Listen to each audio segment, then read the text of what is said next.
Would you say that your team feel empowered to take responsibility for their roles in your business, to push forward with their ideas, to take action, and to really help you to grow the business? Or are you one of those control freak people who likes to have a handle on absolutely everything, who feels nervous that nobody else will do things quite as well as you, and who actually ends up being a bit of a blockage in the business because everything has to come through you to get approval? So today I want to talk to you about how you can empower your team, which will also allow you to release the reins a little bit so you can focus much more on strategy and growth and business ideas, and you don't have to get constantly sucked in to the day-to-day firefighting stuff of business, which is always available for you to do if that's what you want to do.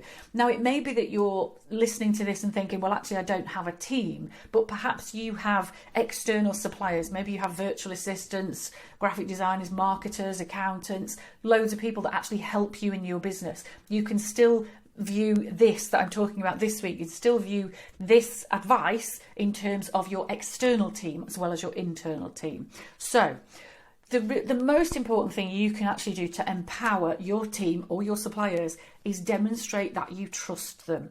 Now that sounds ridiculously straightforward, I know, doesn't it? But it's very easy for you to think you've shown the team that you trust them, but they may well still be uncertain. And if you are a little bit, shall we say, spot checky, if you're just that little bit too close to things and you're very regularly giving input or checking what they're doing, the likely result of that is that the team won't feel that you fully trust them. So letting them know that you absolutely do trust them is hugely key for them to feel like you believe in them, like they can take responsibility, that they can act independently, and then they can actually get cracking. So if you're sometimes in that place of thinking, why don't people just crack on and do things? Why don't people step up and take responsibility? Then ask yourself whether that is because you haven't actually shown enough trust in them for them to feel able to do that.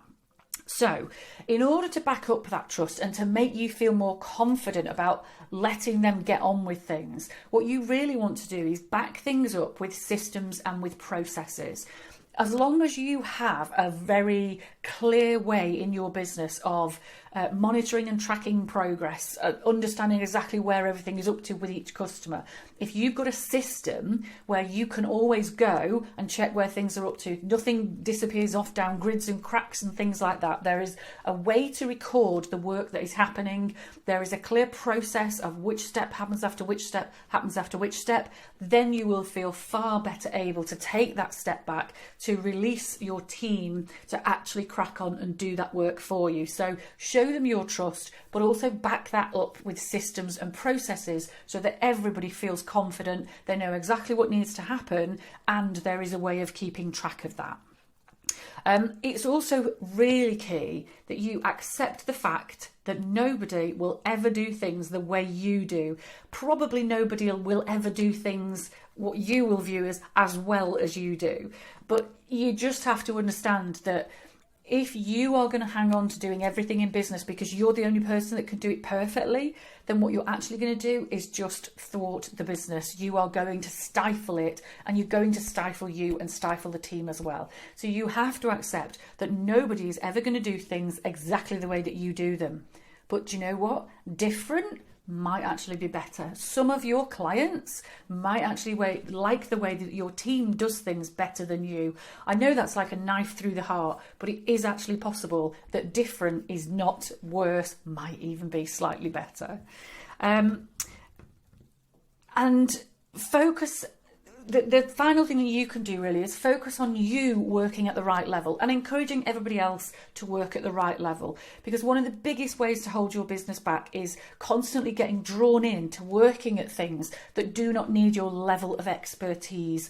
You really want to be working on those things that stretch you, that stretch the business, that create challenge, that create opportunity, that create better, more brilliant relationships with customers and potential customers, rather than you getting drawn into the real day-to-day nitty-gritty. So if you can really focus on empowering you to work at the right level, then you'll find that that will naturally have a knock-on effect to also empowering your team to operate at the right level. So there's a lot of juicy stuff in here, but hopefully there is something there that gives you a glimmer, an insight, a thought about how you can actually get a better performance from your team and how you can work on more exciting things yourself.